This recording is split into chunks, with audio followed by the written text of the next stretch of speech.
Hey, what's going on? Jeff Ratcliffe here. You know, it's fantasy football draft season, and we're always looking at our drafts, but sometimes we have to look at the entire season as well and the schedules for the players who we're going to be targeting. So strength of schedule, you've heard it before, and you know how folks do it in the industry. They go out, they look at last year's performance, and they chart it based on fantasy points allowed. Here's the problem though.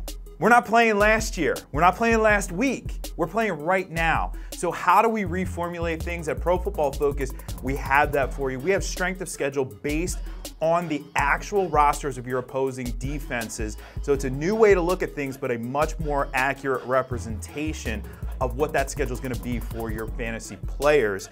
So let's look at the quarterbacks here. I'm going to give you 5 of the best schedules, not only for the entire season, but specifically for the fantasy playoffs, so weeks 14 to 16. And really, if you're wondering what factors in here, we're using Pro Football Focus grades, which of course you get at profootballfocus.com. And in particular with quarterbacks, we're looking at pass rush and coverage grades, and that's going to have the biggest impact on quarterback fantasy production. So let's start at one of a lot of folks' favorite quarterbacks out there from last year, Deshaun Watson. The Houston Texans get a very nice schedule for Deshaun Watson this year. Number 7 overall, number 4 in the playoffs. We know that Watson took advantage of a weak schedule last year, so this is obviously favorable for him, and he really benefits from playing against the AFC East.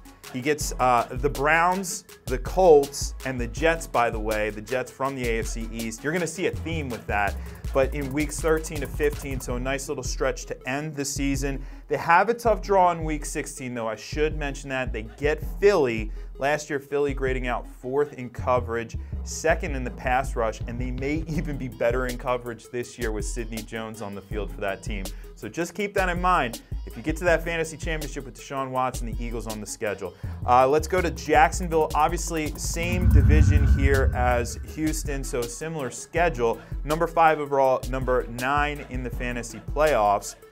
And actually, it's a better schedule, you'll notice, there potentially in the fantasy playoffs just because, well, the Eagles, they're not facing them in the fantasy championship. They get the Dolphins, which is a much more favorable matchup. But you might be thinking, okay, what do I care about the Jags? Blake Bortles, just saying, Blake Bortles, 2015, number 4 fantasy quarterback. 2016, number 9 fantasy quarterback. Last year, number 13. And here's the thing, with Blake Bortles, when you draft him on draft day, you put that sticker on the board in your home leagues, you are not getting oohs and ahs. He is not a sexy pick. But because of that, you don't have to draft him early. You might not even have to draft him at all, and he is going to put up some fantasy points at various points in the year because of this favorable schedule. Next up, Green Bay. Come on, Green Bay gets a favorable schedule for Aaron Rodgers, number 12 overall, number 11 that is, number 2 in the playoffs, so Rodgers back from injury. They do have a couple tough matchups along the way. Let's be clear about that. They faced Minnesota twice. There's no doubt about that. That's going to be a tough matchup week 2, week 12. They get New Orleans in week 8. New Orleans, a revitalized defense. Obviously last year really bounced back and became one of the better defenses in the NFL. But it's mostly a favorable schedule. And the clincher, week 16. Who does Aaron Rodgers get in week 16? The Jets. Come on, the number 1 matchup for Aaron Rodgers in the fantasy playoffs does not get any easier than that. If you get to the fantasy championship and you have Aaron Rodgers this year, you're probably winning your league. Let's go with Miami next. Number 2 overall, number 31 in the playoffs. Okay, not that good there, but why do I bring up Miami?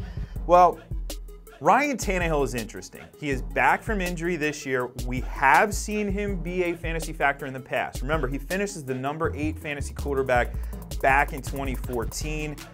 Keep him in mind as a streamer. Like I said, the fantasy playoff stretch isn't very good, but if you're somebody who goes into the season knowing full well you're not going to get Aaron Rodgers because he's going to get drafted too early, well, you may be looking for these types, these streamer types. Keep in mind that Tannehill will play the Jets obviously twice during the season, so you're going to want to look at him as a streamer.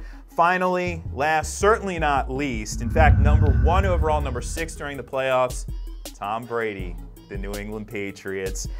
Again, is this even fair? Is this even fair? They get the Jags in week 2, okay? And you may be looking at the schedule and saying, hey, what about that? Yeah, okay. What about that? That's tough. But generally, it's a very easy schedule for the most part throughout the season. There's a nice stretch in the middle of the season from weeks 5 to 9 where they get the Colts, the Chiefs, the Bills, the Packers, that's all favorable there. They face the Bills again in Week 16. You might be thinking, well, hey, wait a minute, aren't the Bills decent in coverage? And I would say yes, they are, but here's the thing. Last year, they didn't generate a lot of pressure. Number 30 in the league in that regard, they graded out in terms of pass rush. So here's the thing with Tom Brady. You know, some quarterbacks will struggle against coverage even if there isn't pressure, but Tom Brady, you give him enough time and it doesn't matter how good your coverage is, he is going to dissect your defense. So good for Tom Brady there. Also get the Jets in Week 12 and in Week 17. So you don't have that, but still, in most leagues, I should say, but still, great schedule for Tom Brady. So whose schedule do you like the most? Why don't you tell us in the comments below? Of course, hit that like button, subscribe for more videos, and go check us out for all the fantasy football goodness at ProFootballFocus.com.